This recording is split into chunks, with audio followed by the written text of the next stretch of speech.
வணக்கம் டீச்சர்ஸ். இன்னைக்கு சுதந்திரத்திற்கு பின்பு ஏற்படுத்தப்பட்ட கல்விக்குழுக்கள், தேசிய கல்விக்குழுக்கள் பார்க்க போகிறோம். கல்வியிலிருந்து பல்கலைக்கழக மானியக்குழு அமைக்கப்பட்ட ஆண்டு 1948. பல்கலைக்கழக மானியக்குழு அமைக்கப்பட்ட ஆண்டு 1948. பல்கலைக்கழகத்துக்காக மானியக்குழு அமைச்சிருக்காங்க. அது எந்த ஆண்டில் அமைச்சாங்கன்னா 1948 அமைத்தாங்க.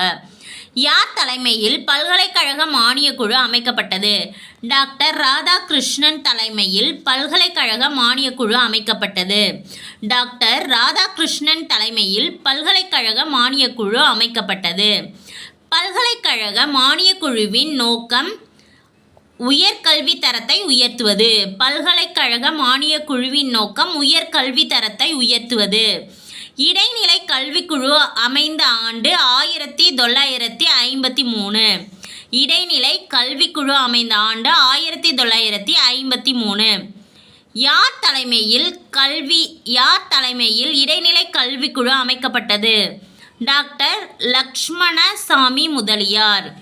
டாக்டர் லக்ஷ்மணசாமி முதலியார் தலைமையில் இடைநிலை கல்விக்குழு அமைக்கப்பட்டது. டாக்டர் லக்ஷ்மணசாமி முதலியார் தலைமையில் இடைநிலை கல்விக்குழு அமைக்கப்பட்டது. கோத்தாரி கல்விக்குழு எப்போது அமைக்கப்பட்டது? கோத்தாரி கல்விக்குழு 1964 அமைக்கப்பட்டது. கோத்தாரி கல்விக்குழு 1964 அமைக்கப்பட்டது. கோத்தாரி கல்விக்குழு எவ்வாறு அழைக்கப்பட்டது? கோத்தாரி கல்விக்குழு தேசிய கல்விக்குழு என அழைக்கப்பட்டது. கோத்தாரி கல்விக்குழு தேசிய கல்விக்குழு என அழைக்கப்பட்டது. கோத்தாரி கல்விக்குழு யார் தலைமையில் அமைக்கப்பட்டது? கோத்தாரி கல்விக்குழு டி.எஸ். கோத்தாரி அவர்களோட தலைமையில் அமைக்கப்பட்டது. டி.எஸ். கோத்தாரி, அதனாலே கோத்தாரி கல்விக்குழுன்னு சொல்கிறாங்க. கோத்தாரி கல்விக்குழு அறிமுகப்படுத்தியது. இந்த கோத்தாரி கல்விக்குழு எதை அறிமுகப்படுத்தியதுன்னா 10th +2 +3னா காலேஜ் டிகிரி. கோத்தாரி கல்விக்குழு அறிமுகப்படுத்திய கல்வி நிலை எப்படின்னா 10th +2 12th காலேஜ் டிகிரி. தமிழகத்தின் மும்மொழி திட்டம் அறிமுகப்படுத்தப்பட்டது 1965. தமிழகத்தில் மும்மொழி திட்டம் எந்த வருஷத்தில் அறிமுகப்படுத்தப்பட்டதுன்னா 1965. மும்மொழி திட்டம் இப்போதைக்கு தொடங்கப்பட்டது கிடையாது. 1965 இது அறிமுகப்படுத்தப்பட்டது. புதிய கல்விக் கொள்கை கொண்டுவரப்பட்ட ஆண்டு 1986. புதிய கல்விக் கொள்கை கொண்டுவரப்பட்ட ஆண்டு 1986. தேசிய கல்விக் கொள்கை அறிவிக்கப்பட்ட ஆண்டு 1992. தேசிய கல்விக் கொள்கை அறிவிக்கப்பட்ட ஆண்டு 1992. தேசிய கல்விக் கொள்கையின் முக்கிய திட்டம் கரும்பலகை திட்டம். கரும்பலகை திட்டம் கொண்டு வரப்பட்ட ஆண்டும் 1992 தான். தேசிய கல்விக் கொள்கையின் முக்கிய திட்டம் கரும்பலகை திட்டம். கரும்பலகை திட்டம் என்பது எது? அடிப்படை கட்டமைப்பு. கரும்பலகை திட்டம் என்பது அடிப்படை கட்டமைப்பு. இந்திய அரசு கல்வியின் தரத்தை உயர்த்த அறிமுகப்படுத்திய திட்டம் சர்வ சிக்ஷா அபியான் திட்டம். இந்திய அரசு கல்வியின் தரத்தை உயர்த்த அறிமுகப்படுத்திய திட்டம் சர்வ சிக்ஷா அபியான் திட்டம். தமிழ்நாட்டில் தொழிற்கல்வி எந்த ஆண்டு அறிமுகப்படுத்தப்பட்டது? 1978. தமிழ்நாட்டில் தொழிற்கல்வி 1978 அறிமுகப்படுத்தப்பட்டது. தமிழகத்தின் பள்ளி கல்லூரிகளில் தமிழ் பயிற்று மொழியாக அறிமுகப்படுத்தப்பட்டது. தமிழகத்தின் பள்ளி கல்லூரிகளில் தமிழ் மொழி பயிற்று மொழியாக அறிவிக்கப்பட்டது 1970. தமிழகத்தில் பள்ளி கல்லூரிகளில் தமிழ் பயிற்று மொழியாக அறிமுகப்படுத்தப்பட்டது எப்போனா 1970. Sir CV. ராமன் எந்த துறையில் புகழ்பெற்றவர்? இயற்பியல். Sir CV. ராமன் இயற்பியல் துறையில் புகழ்பெற்றவர். Sir CV. ராமன் இயற்பியல் துறையில் புகழ்பெற்றவர். தமிழ்நாட்டில் தென்னிந்தியா ஆக்ஸ்போர்ட் எனப்படுவது திருநெல்வேலி. தமிழ்நாட்டில் தென்னிந்தியா ஆக்ஸ்போர்ட் எனப்படுவது திருநெல்வேலி. ஏ.பி.ஜே. அப்துல் கலாம் எந்த துறையில் புகழ்பெற்றவர்?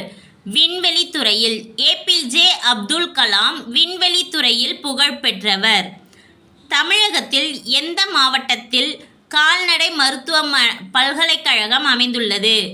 சென்னையில். தமிழகத்தில் சென்னையில் கால்நடை மருத்துவ பல்கலைக்கழகம் அமைந்துள்ளது. 1948ஆம் ஆண்டு டாக்டர் ராதாகிருஷ்ணன் தலைமையில் அமைக்கப்பட்ட குழு எதுனா பல்கலைக்கழக குழு. 1948ஆம் ஆண்டு டாக்டர் ராதாகிருஷ்ணன் தலைமையில் அமைக்கப்பட்ட குழு பல்கலைக்கழக குழு. 1951வது வருடம் சென்னை பல்கலைக்கழகத்தில் தமிழை பயிற்று மொழியாக ஆக்குவதற்கு முயற்சிகள் மேற்கொள்ளப்பட்டன. எந்த வருடம் சென்னை பல்கலைக்கழகத்தில் தமிழை பயிற்று மொழியாக்குவதற்கு முயற்சிகள் மேற்கொள்ளப்பட்டன? 1951. 1952இல் ஏற்படுத்தப்பட்ட கல்விக்குழுவின் பெயர் லக்ஷ்மணசாமி கல்விக்குழு. 1958இல் ஏற்படுத்தப்பட்ட கல்விக்குழுவின் பெயர் லக்ஷ்மணசாமி கல்விக்குழு. மேல்நிலை பள்ளியில் மும்மொழி திட்டத்தை பற்றி கூறிய கல்விக்குழு லக்ஷ்மணசாமி முதலியார் குழு. மேல்நிலை பள்ளியில் மும்மொழி திட்டம் பற்றி கூறிய கல்விக்குழு லக்ஷ்மணசாமி முதலியார் குழு. அரசு எந்த வருடம் தமிழ் வளர்ச்சி ஆராய்ச்சி மன்றத்தை அமைத்தது? 1959இல் அரசு தமிழ் வளர்ச்சி ஆராய்ச்சி மன்றத்தை அமைத்தது. 1959 தான். 1960இல் வெளியிடப்பட்ட எந்த அறிக்கை தமிழை பயிற்று மொழியாக்குவதை வலியுறுத்தியது? வெள்ளை அறிக்கை. 1960இல் வெளியிடப்பட்ட வெள்ளை அறிக்கை தமிழை பயிற்று மொழியாக்குவதை வலியுறுத்தியது. 1960இல் வெளியிடப்பட்ட வெள்ளை அறிக்கை தமிழை பயிற்று மொழியாக்குவதை வலியுறுத்தியது. எந்த வருடம் BA பட்டப்படிப்பிலும் தமிழை பயிற்று மொழியாக அறிமுகப்படுத்திய தமிழக அரசு வழி செய்தது? எந்த வருடம் BA பட்டப்படிப்பிலும் தமிழை பயிற்று மொழியாக அறிமுகப்படுத்த தமிழக அரசு வழி செய்ததுன்னா 1967 to 68. 1967 to 68 BA பட்டப்படிப்பில் தமிழை பயிற்று மொழியாக அறிமுகப்படுத்த தமிழக அரசு வழி செய்தது. தமிழ்நாட்டு பாடநூல் எந்த வருடம் நிறுவப்பட்டது? 1970. தமிழ்நாட்டு பாடநூல் 1970இல் நிறுவப்பட்டது. எந்த வருடம் தமிழ்நாட்டில் 10, 12 பட்டப்படிப்பு +3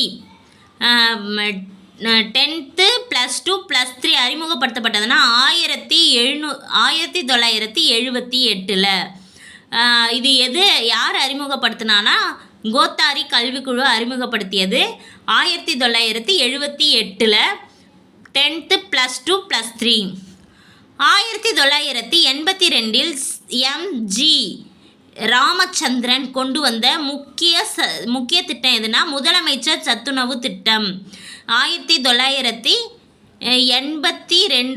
எம்ஜிஆர் முதலமைச்சர் சத்துணவு திட்டம் கொண்டு வந்தார். மைக்கேல் சட்லர் கல்விக்குழுவின் முக்கிய பரிந்துரை யாது? இன்டர்மீடியேட் வகுப்புகளை தொடங்குதல். மைக்கேல் சட்லர் கல்விக்குழுவின் முக்கிய பரிந்துரை இன்டர்மீடியேட் வகுப்புகளை தொடங்குதல். மைக்கேல் சட்லர் கல்விக்குழுவின் முக்கிய பரிந்துரை இன்டர்மீடியேட் வகுப்புகளை தொடங்குதல். எந்த வருடம் முறைசாரா கல்வி திட்டம் கொண்டுவரப்பட்டது? 1978. 1978இல் முறைசாரா கல்வி திட்டம் கொண்டுவரப்பட்டது. தாராசந்த் கல்விக்குழு ஏற்படுத்தப்பட்ட வருடம் 1948. தாராசந்த் கல்விக்குழு ஏற்படுத்தப்பட்ட திட்டம் 1948. தமிழ்நாடு ஒருங்கிணைந்த ஊட்டச்சத்து திட்டம் முதலில் எங்கு தொடங்கப்பட்டது? 1980இல் மதுரை மாவட்டத்தில். தமிழ்நாடு ஒருங்கிணைந்த ஊட்டச்சத்து திட்டம் முதலில் 1980இல் மதுரை மாவட்டத்தில் தொடங்கப்பட்டது. சுதந்திரத்திற்கு பின்பு ஏற்படுத்தப்பட்ட கல்விக்குழுக்கள், தேசிய கல்விக்குழுக்கள். இந்த தலைப்புக்கு கீழே 35 கொஸ்டின் கிட்ட பார்த்துருக்கோம். இதை நீங்கள் எழுதி வச்சுக்கிட்டு படிக்கலாம். Okay, thank you.